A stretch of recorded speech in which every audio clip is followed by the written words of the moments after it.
नमस्कार दोस्तों आज हम आपको जो है ये ब्लॉक इक्विपमेंट के बारे में जानकारी देंगे।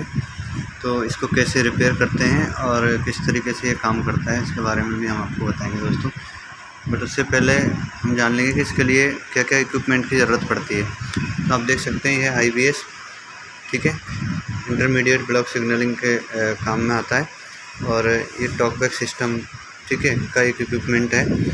तो इसमें क्या है, एक तो होता है मास्टर, एक स्लैब। तो ये हमारे पास स्लैब है, ठीक है। मास्टर जो है वो स्टेशन मास्टर के पास रहता है, उसकी बनावट थोड़ी अलग है। पहले भी मैंने एक वीडियो बनाया हुआ है, उसमें बताया हुआ है, ठीक है। तो ये स्लैब है और मास्टर दो होते हैं। तो क्या है कि सिग्नलिंग के बीच में जो है बहुत लंबा सेक्शन होता है, ब्लॉक सेक्शन, उसके बीच में इनको लगाया जाता है, ठीक है। जब यदि गाड़ी रेड सिग्नल पर है, खड़ी हुई है, तो ड्राइवर जो है उतर के इससे बात कर सकते हैं। किस तरीके से बात करता है वो भी हम आपको बताएंगे, ठीक है। तो अभी हम इससे रिलेटेड जो है क्या क्या रिपेयरिंग से रिलेटेड बात करेंगे, ठीक है।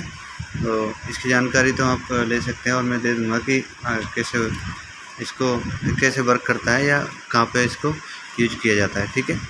तो चलिए, तो सबसे पहले दोस्तों यदि हमको इसका कनेक्शन करना होता है तो अभी आपको कुछ समझ में नहीं आया क्योंकि वायरों का जंजाल जैसा बना हुआ है, ठीक है। तो सबसे पहले हमको ज़रूरत पड़ेगी कि इसमें दो सप्लाई होती है।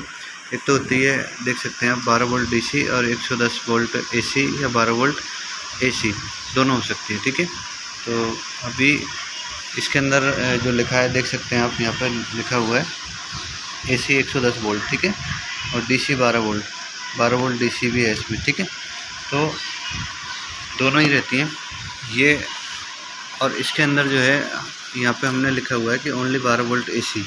इसका मतलब ये है कि अगर आपने 110 वोल्ट AC लगा दिया तो उससे क्या होगा कि आपका जो है IC वगैरह जल जाएगी। तो ऐसा ही किया है किसी ने। ये जो इक्विपमेंट था इसमें IC जली हुई मिली है, मैं आपको बता दूँगा, ठीक है। और कैपेसिटर भी एक फटा हुआ मिला है जो हमने चेंज कर दिया है।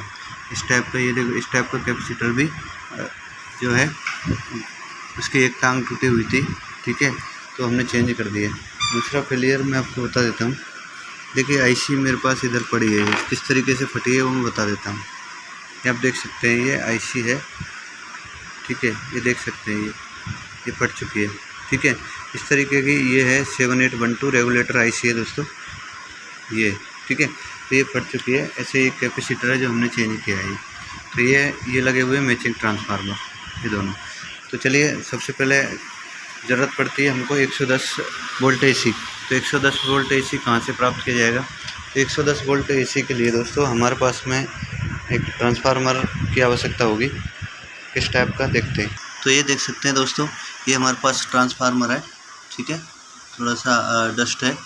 तो इसमें क्या है, देखिए 230 वोल्ट AC इन है और 110 वोल्ट जो है AC आउट है, ठीक है। तो यहाँ से 130 वोल्ट तक आप जो है ले सकते हैं, ऐसा इसमें 0 से, और ये 230 इधर, ये इन हुआ या आउट।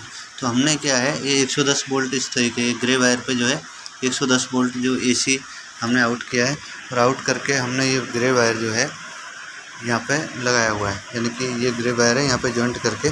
तो इधर जो हमने एक ट्रांसफार्मर लगाया हुआ है, ठीक है। ये ट्रांसफार्मर किस लिए कि जब यदि आपको 110 से अगर 12 वोल्ट की आवश्यकता पड़ती है, 12, 13, 16 वोल्ट, तो हमारे पास में एक ये ट्रांसफार्मर है जो कन्वर्ट करता है 110 वोल्ट AC से लेके 0 से, देखिए आप, 10, 13 और 16 वोल्ट। तो इस तरीके से तो हमारे पास में देखिए 12 वोल्ट अगर आपको लेना है तो 13 पे, 0 और 13 पे कनेक्ट करना पड़ेगा। और उसके बाद में फिर ये 110 वोल्ट AC जो है यहाँ पर कनेक्ट करना होगा। और यहाँ से आपने तो दो वायर जो निकले हैं, ये निकले हैं हमारे AC, कौन से, 12 वोल्ट AC जो हमको लेना है, ठीक है। तो 0 और 13 पे लगा दिया है, और यहाँ से 110, और जिसको 110 की ज़रूरत है वो डायरेक्ट हमने 110 यहाँ से उठा लिया है। तो आप देख सकते हैं इस इक्विपमेंट के लिए हमें 110 वोल्ट की आवश्यकता थी, तो हमने 110 यहाँ से इस डायरेक्ट उठा लिए, ठीक है। जो वायर 230 110 AC से आ रहे हैं वो इस जगह पे आ रहे हैं, और यहाँ से हमने पैरेलल में उठा के और इस इक्विपमेंट को दे दिए। आप देख सकते हैं ये इक्विपमेंट है, ठीक है। उसके बाद में हमने ये 12 वोल्ट की आवश्यकता थी क्योंकि इसमें 110 का प्रोविज़न नहीं है। अच्छा 110 कब कब होता है प्रोविज़न, तो मैं आपको बता देता हूँ दोस्तों। ये ट्रांसफार्मर है, ठीक है। तो आप देख सकते हैं जब ये ट्रांसफार्मर लगा हो तब आपको ज़रूरत पड़ेगी, ठीक है। यहाँ लिखा है 110 वोल्ट AC, ठीक है। तो 110 वोल्ट AC से 12 बना देता है, 12 वोल्ट, तब आपको इसकी ज़रूरत नहीं पड़ती, ठीक है। केवल 110 देने की आवश्यकता होती है। जब ये ट्रांसफार्मर यदि आपके पास नहीं है, जैसे इस इक्विपमेंट में नहीं है, तब क्या होगा कि आपको जो है 12 वोल्ट की आवश्यकता पड़ेगी। तो 12 वोल्ट आप यहाँ से इस टाइप का ट्रांसफार्मर की आवश्यकता होगी और इस टाइप का ट्रांसफार्मर आप जो है लगा सकते हैं, ठीक है। नहीं तो कोई भी ट्रांसफार्मर से आप ले सकते हैं, क्योंकि आपको 12 वोल्ट AC की आवश्यकता रहेगी। तो अब हमने 12 वोल्ट AC ले लिया, इसमें दे दिया, और 12 वोल्ट और 110 वोल्ट AC इसमें दे दिया, ठीक है। इसमें दोनों प्रोविज़न है, DC का भी है, तो आप DC भी दे सकते हैं, क्योंकि इसमें जो आप देख सकते हैं 2 फ्यूज लगाए हुए हैं, एक DC साइड में है और एक AC साइड में, ठीक है। ये फ्यूज है। ये जो ट्रांसफार्मर है ये मैचिंग ट्रांसफार्मर है दोनों दोस्तों, ठीक है। यहाँ पे एक स्विच लगाया हुआ है, स्विच की वायरिंग आप देख सकते हैं इस तरीके से की हुई है। तो और दूसरी बात ये है कि इसके अंदर जो वायर कनेक्शन करने का जो प्रोविज़न है वो इस तरीके से, यहाँ आपके 2 AC के वायर लगेंगे, ठीक है। 110 AC, यहाँ 12 वोल्ट DC का प्रोविज़न है, और यहाँ लाइन 1 और लाइन 2, ये लास्ट में लाइन 1 और लाइन 2 है, ठीक है। यहाँ पर रेड पेन से भी लिखा हुआ है, और इधर भी इसमें बताया हुआ है आपको, अगर दिखने वायर से दिखने को मिले तो, ठीक है। उसके बाद में ये स्पीकर है 4 ओम का, ठीक है, 50 वाट का। यहाँ पे भी इस तरीके से इसका उड़ गया है कलर, ठीक है। ये भी वही स्पीकर है 4 ओम का। यहाँ पे देखिए मैचिंग ट्रांसफार्मर दोनों लगे हुए हैं। और उसके बाद में दोस्तों यहाँ पे भी देखो इस तरीके का स्विच लगाया हुआ है, ठीक है। इस तरीके का स्विच जो है लगाया हुआ है। यहाँ पे एक ही फ्यूज है, क्योंकि हमने जो है इसके अंदर जो है प्रोविज़न जो दिया हुआ है केवल और केवल लाइन 1 लाइन 2 और 12 वोल्ट AC का प्रोविज़न दिया हुआ है। अब दूसरी बात आती है कनेक्शन। तो कनेक्शन दोस्तों अलग अलग तरीके से अलग अलग हो सकते हैं। कैसे, अभी देखिए, अभी ये सर्किट थोड़ा सा डिफरेंट है, ठीक है, और ये भी सर्किट थोड़ा सा डिफरेंट है, बट इसमें जो ICs वगैरह जो लगी रहती हैं वो सेम वर्क करती हैं, सेम होती है लगभग, ठीक है। बाकी ये कंपनी के ऊपर डिपेंड करता है, मेकिंग अलग अलग। तो दोस्तों ये जो IC होती है ये आप देख सकते हैं, ठीक है। ये 6 पिन की IC है, जिसको TDA 2003, ठीक है। ये IC है, ऑडियो IC है, ठीक है।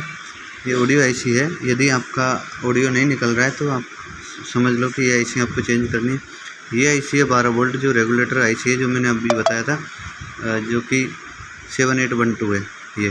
तो जनरली जो प्रॉब्लम आती है 2 IC में आती है, तो आप ये 2 IC चेंज कर सकते हैं।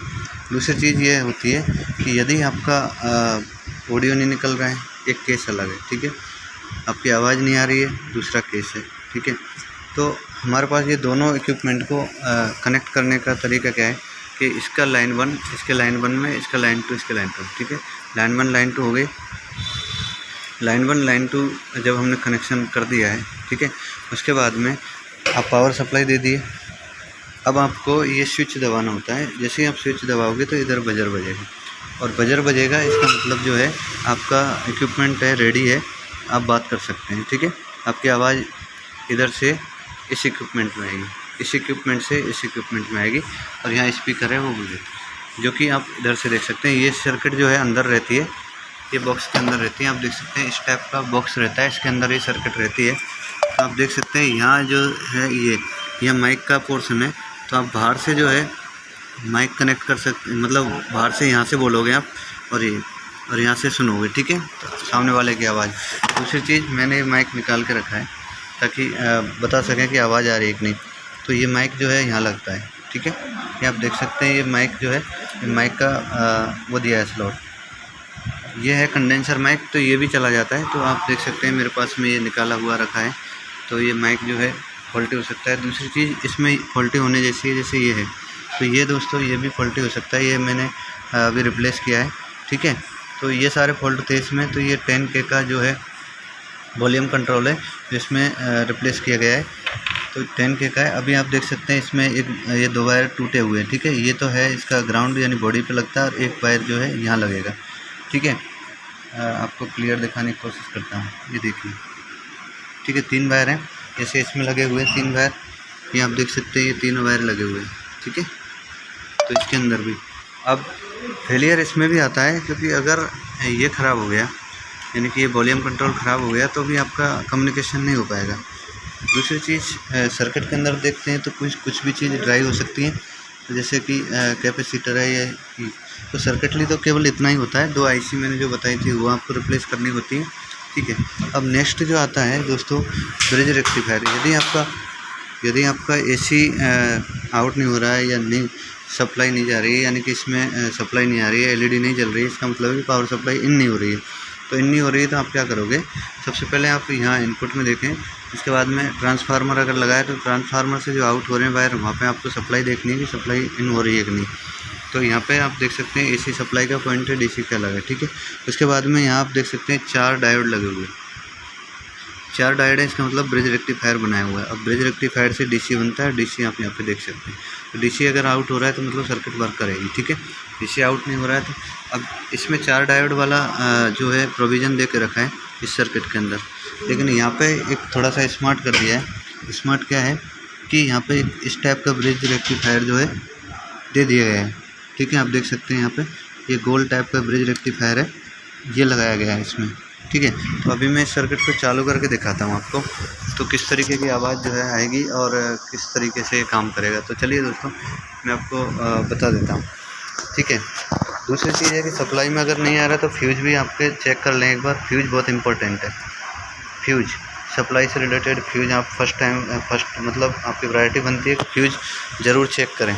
इसके अलावा यदि आपकी आवाज़ एक साइड में आ रही है, एक साइड में नहीं आ रही, तो आपका जो है स्पीकर जा सकता है, यानी फॉल्टी हो सकता है। तो स्पीकर के चारों में आप देख सकते हैं मीटर से एक वायर डिस्कनेक्ट करके, ये चेक करने का तरीका है। हमने भी चेक किया है, तो ये स्पीकर जो है बराबर है, स्पीकर में कोई प्रॉब्लम नहीं है। उसके बाद में माइक भी आप टेस्ट कर सकते हैं, अगर ट्रांस नहीं जा रहा है, एक साइड में ट्रांस है, एक साइड में रिसीव है, तो ये सब करके आप चेक करें, उसके बाद में आगे बढ़ें सर्किट में, ठीक है। तो इतना करने के बाद में ये है रिपेयरिंग का एक्चुअली तरीका। अब मैं आपको चालू कर देता हूँ। तो मैं यहाँ से एसी चालू करता हूँ दोस्तों। तो देख सकते हैं मैंने एसी ऑन किया।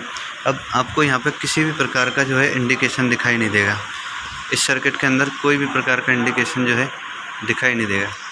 अब मैं जैसे ही मैं दबाऊँगा ये बटन, ये स्विच दबाता हूँ, तो यहाँ पे देखिए लाइट आएगी, लाइट जलेगी। तो मैं देखिए दबाता हूँ, ये देखिए एलईडी जली और इधर से आवाज़ आ रही है पी करके, ठीक है। तो अब मैं यदि यहाँ से बोलूँ hello hello hello hello hello hello, तो इस तरीके की ये आवाज़ जो है इधर से इधर आएगी, ठीक है। तो वैसे ही सेम इधर है, यही प्रोसीजर है। तो आप ये पुश बटन जो है दबा के और बात करोगे और उधर से भी बात होंगी आपकी, ठीक है। तो जो स्टेशन मास्टर है वो रिप्लाई देगा।